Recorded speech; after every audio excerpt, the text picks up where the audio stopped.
Bharat Russia oil కొనుగోళ్లపై America అధ్యక్షుడు Trump మరోసారి పాత పాటే పాడారు. రష్యా నుంచి ఆయిల్ కొనుగోలును భారత్ ఆపేయబోతుందన్నారు. ఉక్రెయిన్ అధ్యక్షుడు జెలెన్స్కీతో వైట్ హౌస్ లో భేటీ అనంతరం ట్రంప్ ఈ వ్యాఖ్యలు చేశారు. ఇండియా రష్యా నుంచి 38% చమురు కొనుగోలు చేసేదని, అయితే ఇక నుంచి ఆ పని చేయబోదని ట్రంప్ అన్నారు.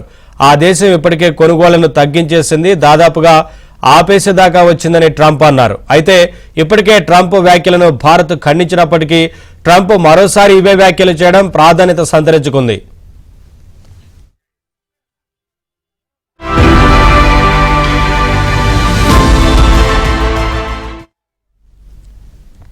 భారత ప్రధాని మోదీతో ఫోన్ సంభాషణ జరిగిందని, రష్యా చమురు కొనుగోలు నిలిపివేతపై తనకు స్పష్టమైన హామీ ఇచ్చారని కొద్ది రోజుల క్రితం ట్రంప్ ప్రకటించారు. దీంతో ప్రతిపక్షాలు కేంద్రంపై విరుచుకుపడ్డాయి. అయితే ఈ వ్యాఖ్యలను భారత విదేశాంగ శాఖ ఖండించింది.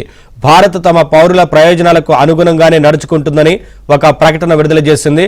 ట్రంప్ మోదీల మధ్య అటువంటి సంభాషణ ఏదీ జరగలేదని విదేశాంగ శాఖ అధికార ప్రతినిధి రణధీర్ జైస్వాల్ స్వయంగా వెల్లడించారు. అయినప్పటికీ భారత్ రష్యా నుంచి చమురు కొనుగోలును ఆపేయబోతోందంటూ ట్రంప్ మరోసారి వ్యాఖ్యానించడం చర్చనీయాంశంగా మారింది.